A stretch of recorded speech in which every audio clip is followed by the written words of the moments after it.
star of TV, screen, stage, and has been the undisputed god of Australian cabaret for over 3 decades. It's Paul Capsis. Welcome, Paul, to Gaywaves.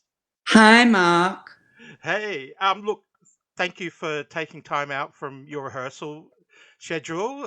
We'll be talking about the play that you'll be doing very shortly in Sydney very soon. But I want to take you back to start with. You're born and raised in Sydney, Yes. in Surrey Hills, and you were, No. no, I believe it was your grandmother that brought you up in Surrey Hills. Would that be correct? Yes, with my mother and my Maltese grandmother and grandfather in Surrey Hills. Yeah, well, before Surrey Hills was, how should I put it, glamorous as it is now. It was rough in those days. I do remember back in the day. I mean, I grew up in Gosford, so a little bit up the coast, but yes.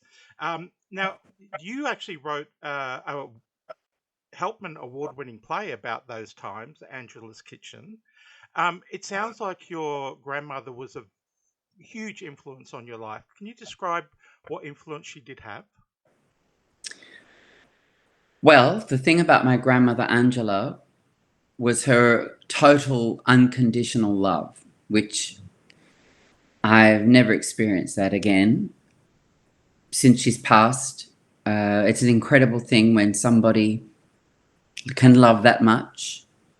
And she taught me so much about, I mean, pretty much I would say the person I am now.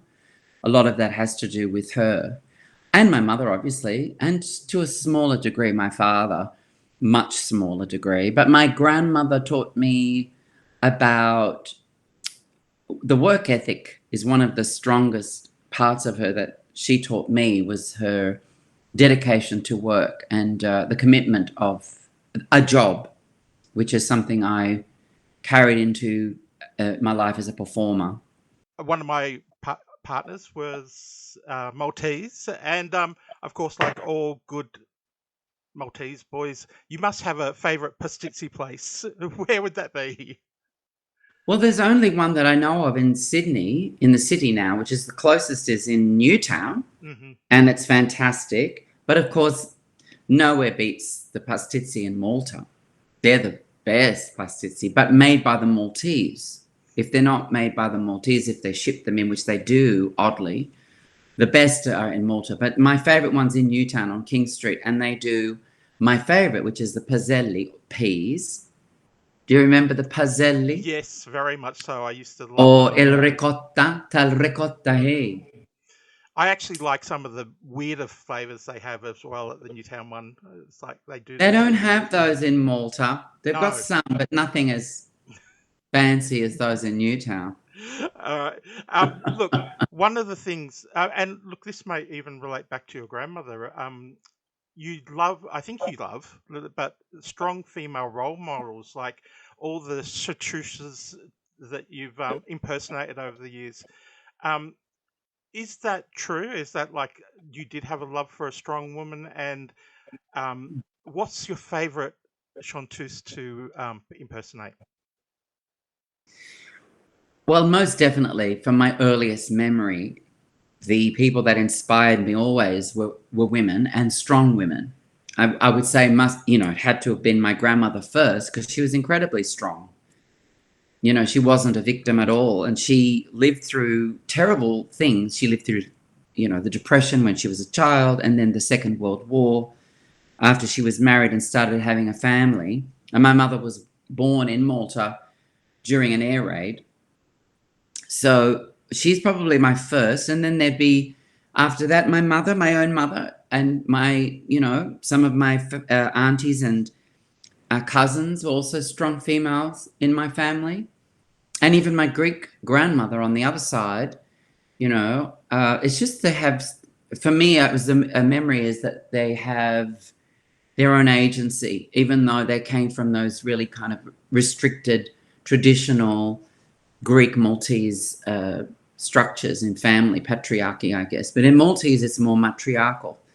And then and when I became a teenager, in my early teens, I started having an obsession with particularly strong women, like tough women, so all my my idols were either men who wore lots of makeup and feathers or women who wore leather, and, you know, someone like Janis Joplin or Patti Smith, you know, they were, you know, early, like, music role models, if you like.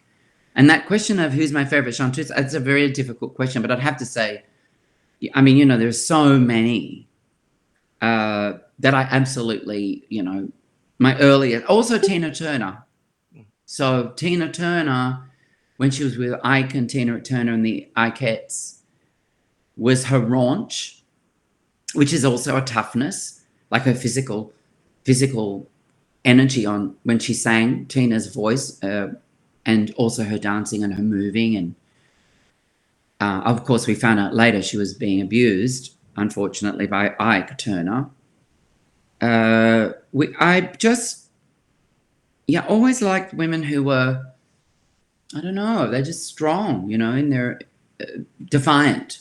And I somehow related to that as a homosexual feminine child. Because I think I was very feminine. And I know that when I was very young, the worst thing about me that other children would say was that I sounded like a female. That was my crime. And I did not know what they were talking about. And I didn't know there was a difference, but then also I did think I was female. I identified as female as a child. I thought I was absolutely female. And I acknowledge now that I have a very strong female energy quality. I'd say my brain is female. You know, I think that's probably why I related to my Maltese grandmother so much, but also her independence, her fierceness. You know, she wasn't a victim. She would never, if my grandfather, you know, yelled at her for something, she would give it back, you know, and I witnessed that, you know. And also she was, she made her own decisions. She kept her own money. She worked, paid the bills, you know, raised the family. And look, I mean, you've done everything in this business. How did you get your break into the showbiz business? Because you've really made a huge career over the last 30 years. Well, it's actually 40, Ma. 40, wow. This year, in fact, is my 40th anniversary. I started in earnest in 1983. That was when I went, right, and I joined Shopfront Theatre for Young People. I mean, I didn't earn money as a performer until, well, it was actually, you're right, it is 30 years as an equity member, because the first job I got, I became a union member as soon as I could, because I wanted those protections. I also was serious about being in the business and wanting to find out what it is to be a performer like those women and those performers that I worshipped. Because I worshipped them. I thought about them day and night, read everything I could, was obsessively collecting photos and records. And so it is definitely, I would say it was a 10-year excruciating, slow burn. That's learning, not trained as a performer, but learning through community theatre. And also amateur musical society shows and fringe theatre. So I include all that in the 10 years. I mean, I was doing everything from Shakespeare to Samuel Beckett to making plays ourselves, Kick House Theatre. We mostly focused on Australian writing, and also Lorca, Federico Garcia Lorca, who's one of my favorite playwrights. And then also he happened to be a homosexual who was murdered. So, you know, and it was later for me that I got more into my gay heroes, my homosexual heroes, people like Quentin Crisp and Oscar Wilde and Christopher Isherwood and, you know, Augustus Burroughs and all these wonderful writers, people mostly from literature, and people like, you know, Francis Bacon and Andy Warhol to a degree. You know, so it's interesting that, you know, as you get older, things change, but my obsessions are still with the same people. I'm still obsessed with Janis Joplin and Tina Turner and Patti Smith and Nina Simone and Billie Holiday, Bessie Smith, Dinah Washington. The list goes on and on. Edith Piaf, Judy Garland, Liza Minnelli, Bette Midler. Yep, they're all there. And correct me if I'm wrong, but were you always open about your sexuality when you were working? And because I would see you as one of the first gay icons that I can remember, being Wow. in the Australian media landscape. Uh, I mean, just for example, I mean, you've done so many TV and film and stage. Head On was one of my favorite films, and you were amazing in that. Um, Thank you. so, do you feel like was there any pressure about being gay and being in the business?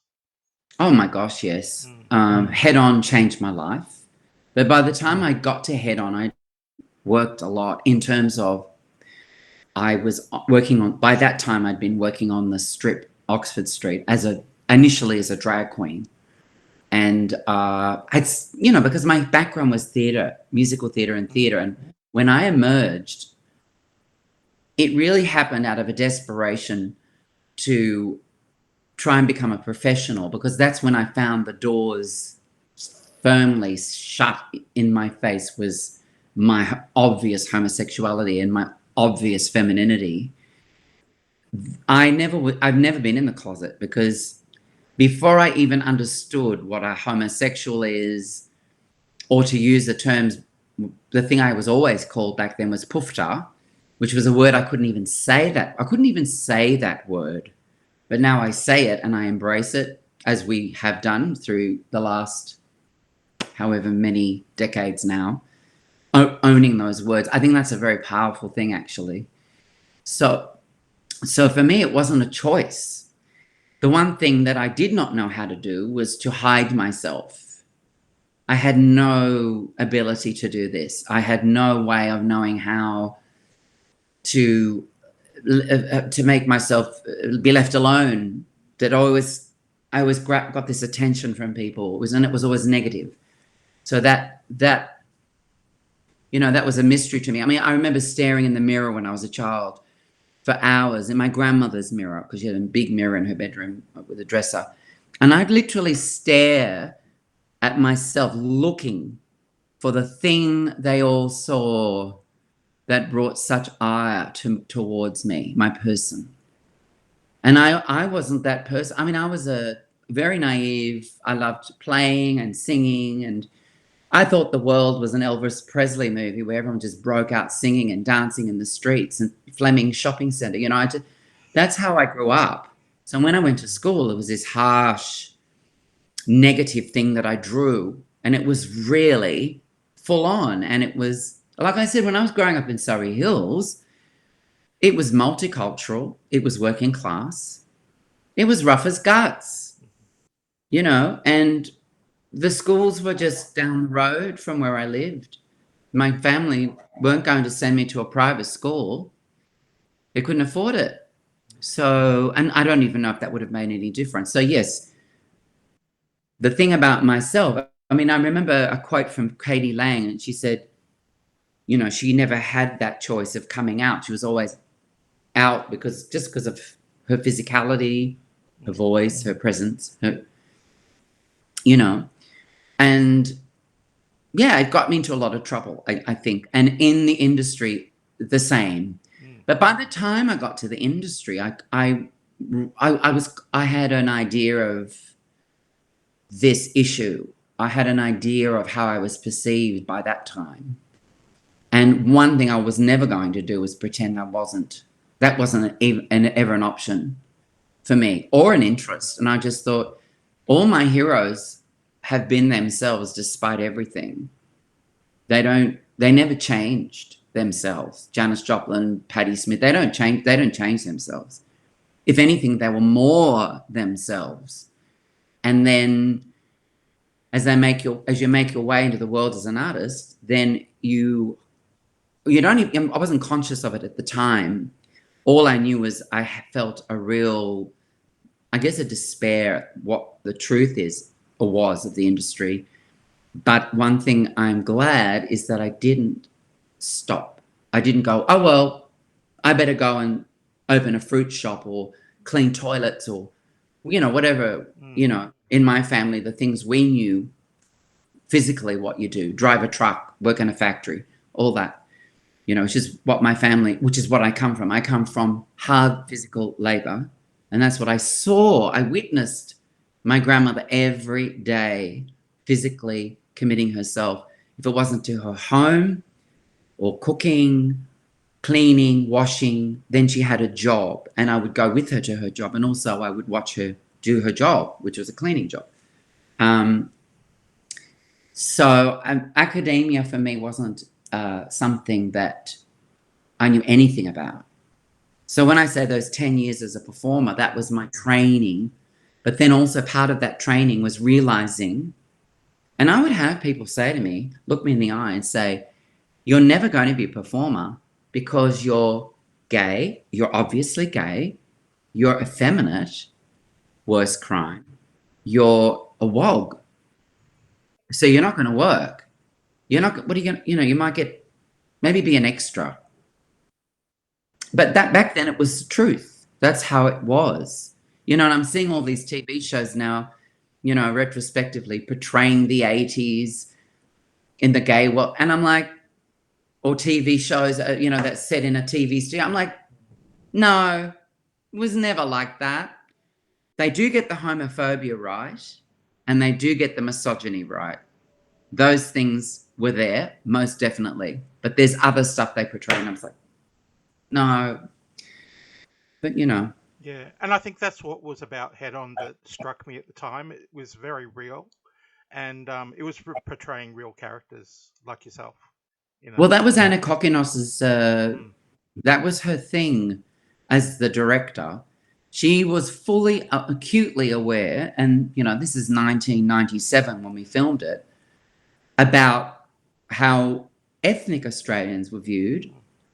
And also she was adamant that everyone that were cast had to be the real thing, which is what people do now. So Anna was way ahead of everybody. Yeah, exactly. But it wasn't the norm, and we didn't protest, we didn't take to the streets, we didn't cancel people, we didn't come after people because it was a different world. But what we did, we worked. We made our work regardless, against the odds. Anna made that film thanks to Christos Tsiolkas's incredible book, Loaded, which was the inspiration, which I read, and it blew my brains because I could relate to every character in that book. I related to Ari. I related to Johnny, obviously Johnny Tula, because by that stage I had worked on the gay strip as a drag queen. Although I didn't live my life as a woman when I wasn't performing. I always performed as a female. Yeah. But I always performed as a female. I wasn't, obviously I did drag, but in my mind, these females had to be truthful for me, which, I mean, I still get misgendered often, even in my old age. I'm people, in the men's, at Westfield shopping when you use the facilities, and they go like that when they see me. Like some old Greek ladies strolled in and hanging out at the urinal. Yeah. Well, they may hang out at the urinal, but so I shock people and frighten them at airports. So it's still a thing. But now I'm just like, so what? Who cares? Yeah. I'm not interested. Yeah, I have to admit, I wouldn't know how that feels because I've never been misgendered, but I have had friends who have been misgendered in the past, and it's a bit of a shock when it happens when you're around, and we're thinking, well, how did someone get that so wrong? And it's like, anyway. I think people don't really look at you. They kind of glaze. There's a glaze. I mean, often when I'm with my female friends, we're called ladies. They're not looking, and I look at me for God's sake.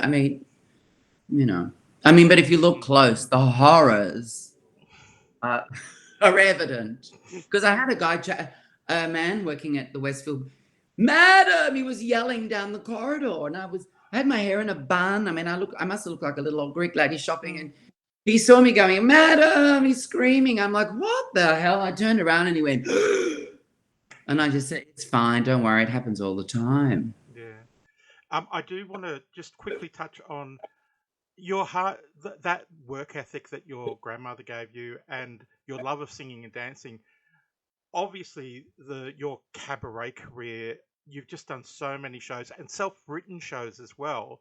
And was that also a product of like not having the work in the industry and going out and doing it yourself? 100%. That only happened out of frustration. Mm, Had I been embraced, had I been accepted as an actor, I probably never would have gone into the world of making my own shows. I did that because I wanted to work. I wanted to be a performer. And then, very fortunately, not long after, I started to very slowly meet people who were young like myself, but they were writers, they were directors, they were theatre company producers, and we were all struggling. We were all trying to be, and thankfully, there were spaces that we could work. mm. And that's how it happened. And I think that's how it happens. I still think that's how it happens. Yeah, and You know, obviously your talent shone through as well. Your amazing voice and the great performances that you give. And thank you. talking about great performances, you are in rehearsals at the moment for an amazing play, Cage Aux Folle, and you're playing the wonderful character of Alban, and you've got Michael McCormick playing Georges, and I can't wait to see it. I've got tickets. I'm going to come and see it. Um, I can't At wait the State at the Theatre. State Theatre. Yes. How it's an iconic role, and you get to sing that iconic song, "I Am What I Am." How do you feel about the role and what it means in this day and age? Because it's 50 years old now. The story, the original French play, was written 50 years ago. How do you think that? How do, in today's day and age, how does will that come across? And uh, how do you feel about the role? It's a massive role. Mm, It's a huge night in the theatre. It's a big scene. There's the comedy, there's the physical comedy and the physicality of it, the dancing, the quick changes, the wigs, the dresses.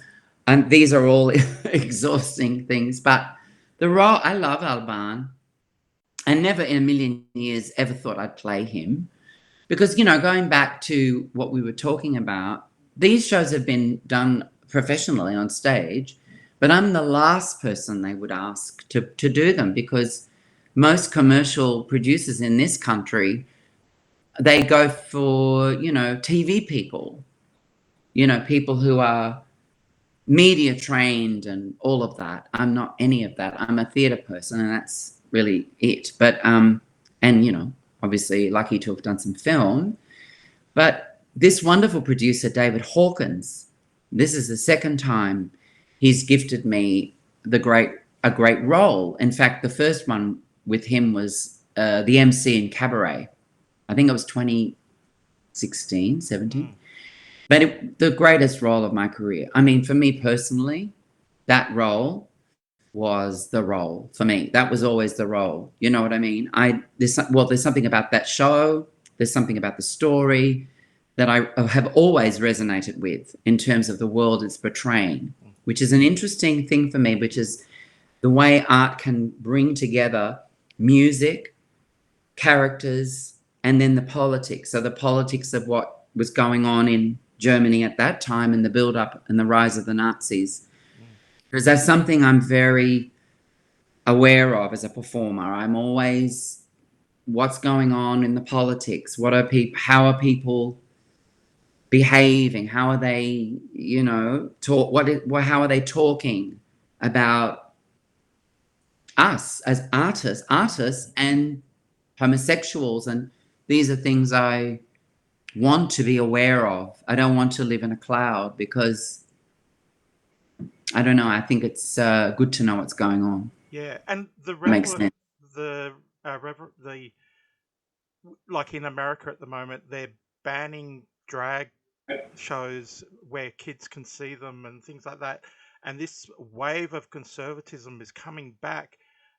which really I think relates very well to La Cage aux Folle. I mean, we're talking about a conservative politician coming into a situation where and having to learn that people are people, you know, and I am what I am, you know, you are what you are.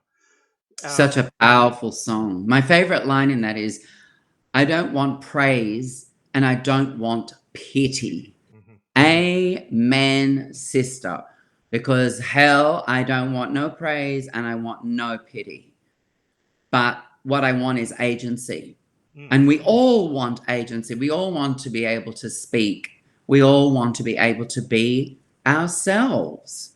I guess because of my life as a child and what I experienced, I mean, as much as they were attacking me or hitting me or whatever they were doing, I would have my moments of thinking, well, maybe they are homosexual too. Because why would I make them angry? Why would I upset them so much? What is it? And what's wrong with being a female? Why is it that I'm like a female that makes them angry? This I did not understand. But it gave me an insight into humanity, human behavior. I never for 1 minute think or delude myself that just because things are nice in Surrey Hills or we have a lovely world pride and everything's shiny and a lot of colour and movement, that everything's all right in the world. I don't believe that for 1 second, especially not in Sydney, not in New South Wales. And let's be honest, there are places in the world, it's still hard. It's still dodge. So it just means we have to keep our eyes open. We have to keep vigilant. We have to keep strong. And hopefully we have to stay connected and we have to stay united, which we are not. Let's be honest, that has also deteriorated over the years. Now there are more divisions, unfortunately, and we can't afford that. I think that's really dangerous for us,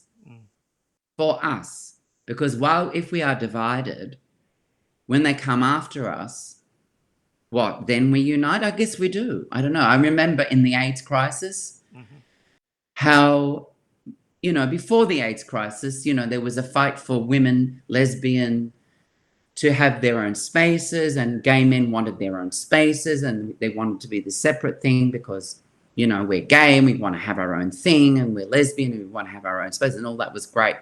And I remember when the HIV AIDS crisis happened, the lesbians came to the fore for us. And we were also more united because back then it was still, is she passing? Is she butch? Is she a bottom? Is she a femme? There was all that.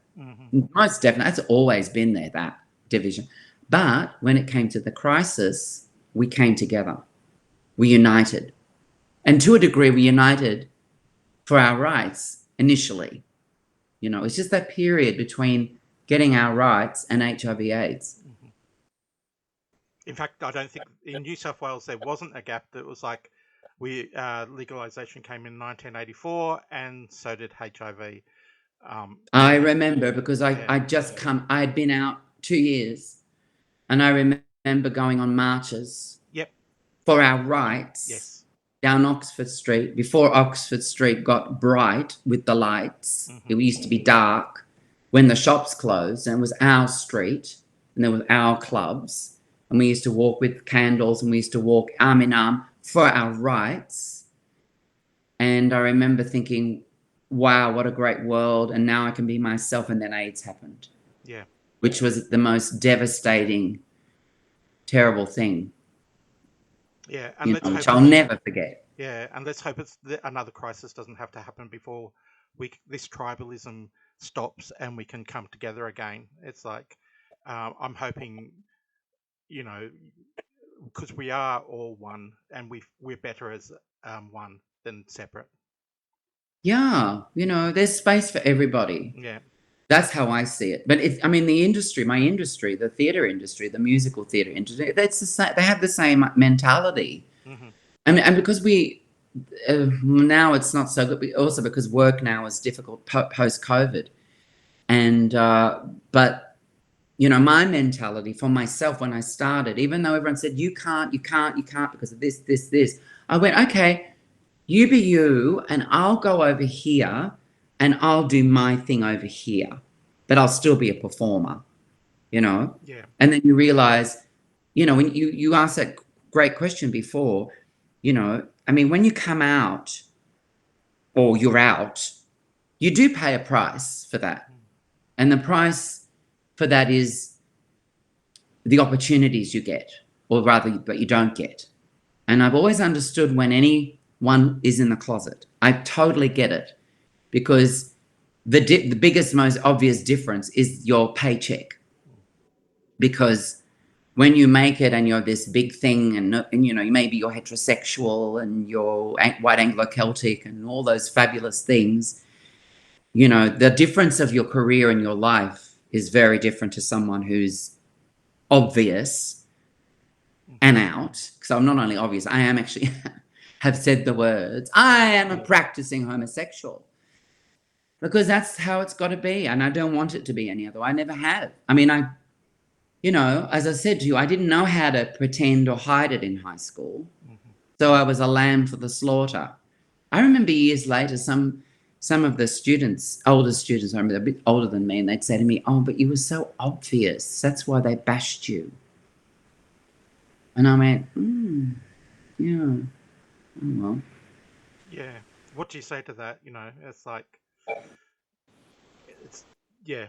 And I mean, I think things change very slowly. And I do think things have changed a little bit since then. I'm about the same age as you, went through the same thing at high school. And I'm hoping today that things are better than they were. Yes, I think to a degree they are. There's a more of awareness, and we have more support in a part of in the wider community. Mental health, because the consequences of these things is mental health, and what mental health, if we're not being mindful, can lead to dreadful, terrible, catastrophic things for everybody, not just for ourselves and our families, but for the community at large. Yeah. And also the thing is, but how on earth would any of this affect you unless they say, oh, it's because of my religion, or, oh, and then I question their religion. I'm like, well, what's that religion then? What is that? I question that, Yeah, exactly. Look, Paul, I could talk to you for hours, I'm sure. Definitely. Definitely could. It's just amazing. And look, I'm so looking forward to seeing you in Cage Aux Folle. It's on at the State Theatre from Wednesday, the 19th of April, through to Sunday, the 23rd of April. Go to lacage.com.au for your tickets. Get in now, because it's going to sell out. It's only on for 1 week, so do yourself a favour. Short season. Yep. Short season. Yep. So Saturday night, 4th row, I'll be there. Looking forward, so looking forward to it. And the State Theatre, I mean, amazing. I mean, that's a dream. My favourite theatre in Australia. It's so beautiful, isn't it? Yeah. Look, thank you very much, and thank you for talking to Gaywaves. Thank you. Thank you, Gaywaves. Love you.